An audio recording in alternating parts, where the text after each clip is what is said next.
Object oriented প্রোগ্রামিংয়ের খুবই main একটা pillar বা কনসেপ্ট বলা যেতে পারে, যেটা হচ্ছে ইনক্যাপসুলেশন। এটার মানে হচ্ছে আমরা কোনো প্রপার্টি কিংবা মেথডকে ইনক্যাপসুলেট করে রাখতে পারি ক্লাসের ভিতরে। অর্থাৎ কেউ চাইলেও ক্লাসের বাইরে থেকে সেই প্রপার্টি অ্যাক্সেস করতে পারবে না, এবং এটা অনেক ধরনের সমস্যার নিবারণ করে। যেরকম কোনো একটা কোড বেস যদি ভেতরের কোনো একটা প্রপার্টির উপর ডিপেন্ডেন্ট থাকে, তখন কোনো ভেতরের যদি প্রপার্টিটা যদি চেঞ্জ হয় কখনো, তাহলে পুরো কোড বেসটাই ব্রেক হয়ে যেতে পারে। ইভেন ডাটা প্রাইভেসির ক্ষেত্রেও খুব একটা বড় ভূমিকা পালন করে ইনক্যাপসুলেশন। যেমন ইউজারের পিন কিংবা ইউজারের মুভমেন্টস, যেরকম হচ্ছে তার লেনাদেনার যে তথ্যগুলা, সেগুলো সংরক্ষণ করার ক্ষেত্রেও ইনক্যাপসুলেশনটা খুব বড় ভূমিকা পালন করে। অলরাইট। এবং অবজেক্ট ওরিয়েন্টেড প্রোগ্রামিংয়ের সবচেয়ে বড় মানে যে চারটা পিলারের one of the pillar is encapsulation. So we should definitely know about encapsulation in JavaScript, right? So let's get started. প্রথমত আমি আমার কোড বেসে যদি যাই, আমি একটা অবজেক্ট ক্রিয়েট করে রেখেছি, একটা ক্লাস, যেটা হচ্ছে অ্যাকাউন্ট। তো সাপোজ এইটা হচ্ছে একটা ব্যাংক অ্যাপ্লিকেশন তৈরি করছি আমরা, এবং এইটা হচ্ছে অ্যাপ্লিকেশনের একটা ক্লাস বা একটা অংশ বলা যেতে পারে, একটা ছোটো একটা অ্যাপ্লিকেশনের মতন কাজ করে অ্যাকাউন্ট নিয়ে, ঠিক আছে? তো এই ক্লাসটার মাধ্যমে যে কোনো একটা ইউজারের অ্যাকাউন্ট তৈরি হবে, এবং কনস্ট্রাক্টরে 3টা প্যারামিটার দেওয়া আছে, নেম, ইমেইল এবং পিন। সাধারণত আমরা কোথাও অ্যাকাউন্ট খুলতে গেলে এগুলো ইউজ করি সাধারণত, তাই না? আমাদের নেম, ইমেল এবং একটা পিন দেওয়া থাকে। অলরাইট। সো এগুলো হচ্ছে এটার মধ্যে হবে, এবং আরেকটা জিনিস হবে, সেটা হচ্ছে মুভমেন্টস মানে কি? লেনাদেনা। অর্থাৎ এই অ্যাকাউন্ট থেকে কত টাকা গেল আসলো, কত টাকা উইথড্র হলো, ডিপোজিট হইলো, কত টাকা লোন নেওয়া হলো, এইসব এই ডাটা রাখার জন্য আমরা একটা অ্যারে নিয়েছি। অলরাইট, এমটি অ্যারে, আপাতত এমটি অ্যারে, যেহেতু নতুন অ্যাকাউন্ট, সো এমটি অ্যারে। ওকে, কিছু মেথড দিয়েছি। একটা হচ্ছে ডেপোজিট করার জন্য, অর্থাৎ যেই ভ্যালু দিয়ে আমরা ডেপোজিট করবো সেটা এই অ্যারের ভেতরে পজিটিভ ভ্যালু হিসেবে অ্যাড হয়ে যাবে। অলরাইট, অর্থাৎ প্লাস হবে। উইথড্রর ক্ষেত্রে যে ভ্যালু দিব, অর্থাৎ সেটা মাইনাস হয়ে যাবে, তাই না? তাহলে অ্যারেতে একটা মাইনাস নাম্বার যোগ হবে, যেই নাম্বারটা আমরা উইথড্র করতে যাচ্ছি। অলরাইট। Approve loan. সো এই লোনটা যেটা, সেটা হচ্ছে যে আমরা লোনটা অ্যাপ্রুভ করবো কিনা। যেখানে একটা মেথড হচ্ছে রিকোয়েস্ট লোন। আমি যদি 5,000 টাকা লোন নিতে চাই, তাহলে আমাকে আগে এই ফাংশনটা চেক করতে হবে যে এই যদি ট্রু রিটার্ন করে। আমি আপাতত ট্রু দিয়ে রেখেছি, কারণ কোনো কমপ্লেক্স লজিক আমি এখন দিতে চাইনি, কারণ এটা প্রয়োজন নাই। তো আপাতত ট্রু দিয়ে রাখছি, এবং এটা ট্রু হলেই শুধুমাত্র ব্যাংকে ডিপোজিট হবে ওই ভ্যালুটা, যেটা আমি লোন নিতে যাচ্ছি। ওকে, আশা করি বুঝতে পেরেছি। আর যদি না হয় তাহলে রিটার্ন হবে। ওকে, এই ভ্যালুটা এখানে দরকার নাই। সো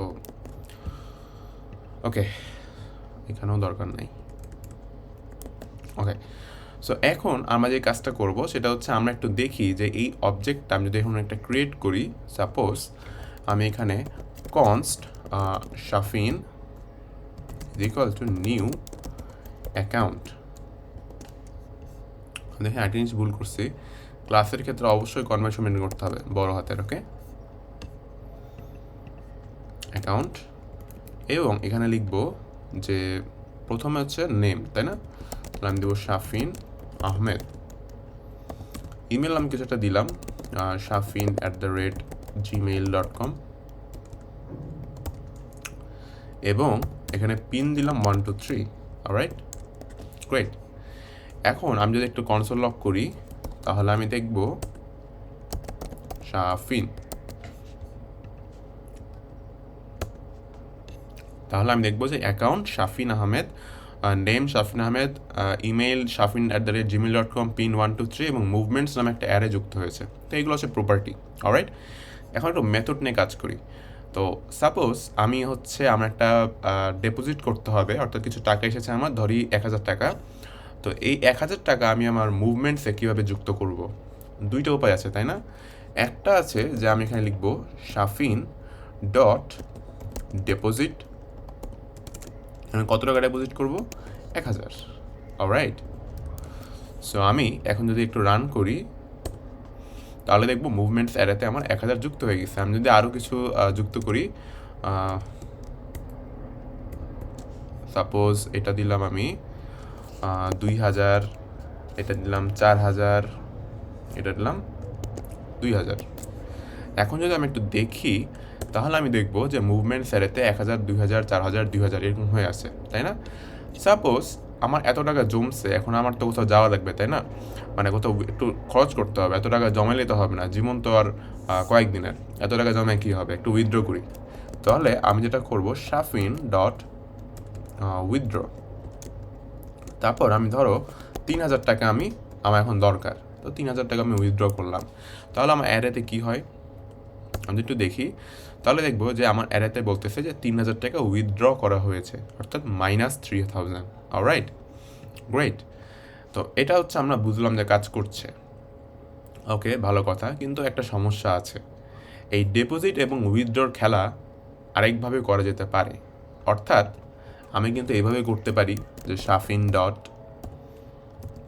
মুভমেন্টস ডট পুশ, এবং এখানে আমি বলতে দিতে পারি যে আমি হঠাৎ আমি বলতেই পারি একটা ব্যাঙ্ক অ্যাপ্লিকেশনে যে আমি এভাবে করলাম Shafin dot movements dot push 25,000 টাকা, ঠিক আছে, এইভাবে দিলাম। দিয়ে আমি এখন যদি দেখি তাহলে দেখবো 25,000 টাকা চলে আসছে। আমি তো হ্যাকার হয়ে গেলাম, 25,000 টাকা আমি আমার অ্যাকাউন্টে পুশ করে ফেলছি, তাই না? খুব মজার ব্যাপার। কিন্তু রিয়েল লাইফে এরকম হয়? রিয়েল লাইফে হয় না।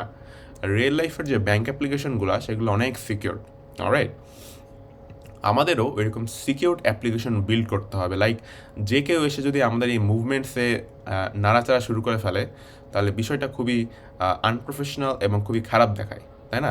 যে কেউই আমাদের মুভমেন্টস দেখতে পারবে, পিন দেখতে পারবে। আমি যদি এখানে হচ্ছে একটা কনসোল ডট লক করি যে Shafin dot pin, Shafin dot pin, তাহলে আবার দেখব যে আমার পিন 1 2 3, মানে আমি সবই অ্যাক্সেস করতে পারছি, যেটা মোটেও ঠিক না। আমি চাচ্ছি না যে এটা ক্লাসের বাইরে থেকে অ্যাক্সেস হবে, এগুলো ইন্টারনাল ব্যাপার স্যাপার আমি পাবলিক করতে চাই না, আমি চাই না যে পাবলিক এটা অ্যাক্সেস করতে পারুক, ঠিক আছে? তো সেখানেই আসে ইনক্যাপসুলেশন, অর্থাৎ আমি চাচ্ছি যে এটার ভিতরেই আটকায় থাকবে, অর্থাৎ ক্লাসের ভিতরে শুধু থাকবে, এর মানে কেউ বাইরে থেকে এই ক্লাসের ভিতরের প্রপার্টিগুলো অ্যাক্সেস করতে পারবে না ডাইরেক্টলি। মুভমেন্ট, তারপরে যে পিন, এগুলো এসে অ্যাক্সেস করতে পারবে না বাইরে থেকে, ঠিক আছে? যেমন এখন আমি এই console dot lock Shafin dot movements push করতে পারতেছি, আবার পপ করতে পারবো, আবার এখানে হচ্ছে কনসোল ডট লক শাফিন দিলাম, সব ইনফরমেশন পাচ্ছি, পিন দেখতে পারতেছি। এগুলো আমি চাচ্ছি না। কেন মানুষ আমার বাইরে জিনিসপত্র দেখবে, তাই না? এগুলো ইন্টারনাল ব্যাপার, এগুলো ইন্টারনালি কাজ করবে, কিন্তু বাইরে থেকে কেউ অ্যাক্সেস করতে পারবে না। ওকে, যেমন আমি একটা নিয়ম চাচ্ছি যে ডিপোজিট করতে চাইলে এই মেথড ইউজ করতে হবে, ডিপোজিট। ভেতরে কী আছে না আছে সে সেটা অ্যাক্সেসই পাবে না, সে খালি ডিপোজিট করবে, উইথড্র করবে, ওর প্রয়োজন মতো, যদি ব্যালেন্স থাকে তাহলে উইথড্র হবে, না থাকলে হবে না, এরকম, ঠিক আছে বিষয়পত্র। ওকে, পিনটা হচ্ছে কেউ দেখতে পাবে না।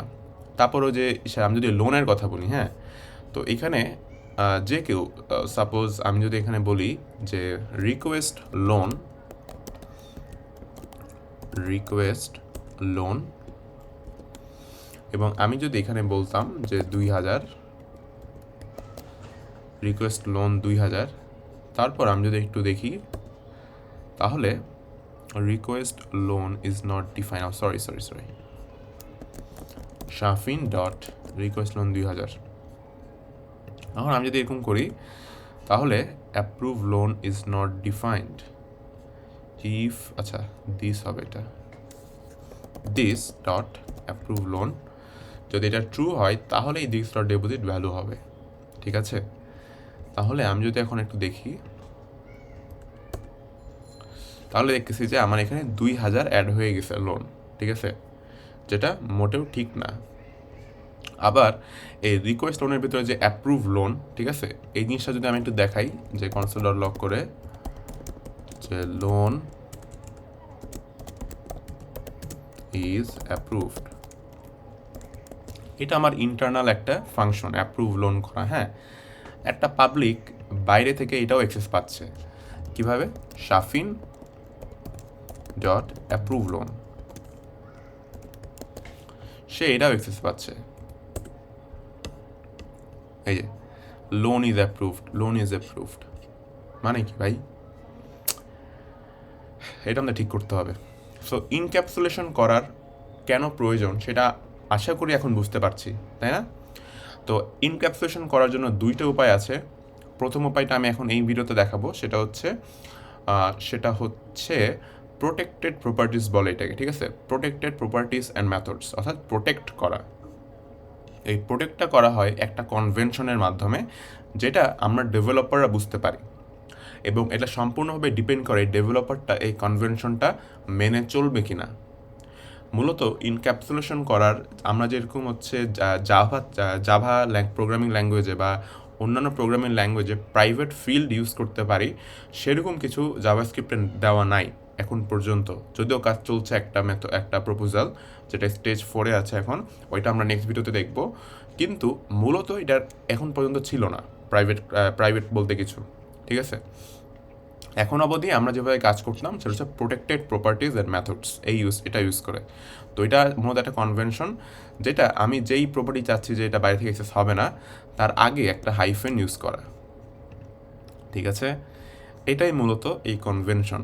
অর্থাৎ পিনের আগে এরকম একটা হাইফেন ইউজ করলাম, এটার মানে হচ্ছে এটা প্রোটেক্টেড প্রপার্টি, এবং এটা কখনোই একজন ডেভেলপারের উচিত না বাইরে থেকে কাজ করা বা বাইরে থেকে অ্যাক্সেস করা।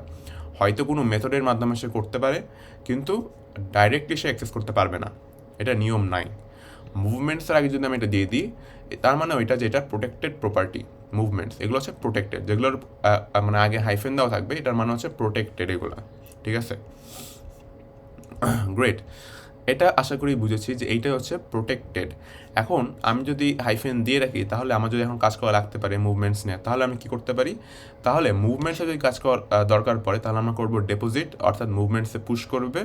আর যদি উইথড্র করতে চাই, তাহলে আবার মাইনাস ভ্যালু, এরকম, ঠিক আছে? মানে আমরা মেথড দিয়ে কাজ করব, তাহলে যেটা হবে সেটা হচ্ছে মুভমেন্টস আমার দেখা লাগবে না, শুধু পুশ করব ভ্যালু অনুসারে, ঠিক আছে? আবার আমি যদি মুভমেন্টটা চাই, আসলেই দেখতে চাই, তাহলে আমরা আরেকটা ইউজ করতে পারি, সেটা হচ্ছে গেট মুভমেন্টস নামে একটা হচ্ছে ফাংশন বা একটা মেথড, এবং এখানে আমি বলতে পারি রিটার্ন দিস ডট মুভমেন্টস। এখন কোনো ডেভেলপার যদি চায় যে মুভমেন্টটা সে দেখবে, সে এইভাবে ডাইরেক্টলি দেখবে না, যে অ্যাকাউন্ট মানে শাফিন ডট হাইফেন মুভমেন্টস, এইভাবে সে লিখবে না। তার লেখা উচিত এইভাবে, যে সে এইভাবে লিখবে যে সাপোজ এখানে লিখবে যে console dot log Shafin dot get movements, okay? এখন যদি সে দেখে, তাহলে কি সমস্যা? ক্যান নট, ওকে, আমাদের তো এখানে কিছু জিনিস চেঞ্জ করতে হবে। আমরা যেহেতু নাম চেঞ্জ করছি হাইফেন, তাহলে অন্য জায়গায় তো চেঞ্জ করতে হবে, এখানেও হাইফেন দিয়ে দিতে হবে, কারণ নাম অন্য হলে তো সে পাবে না, তাই না? Return this hyphen, okay.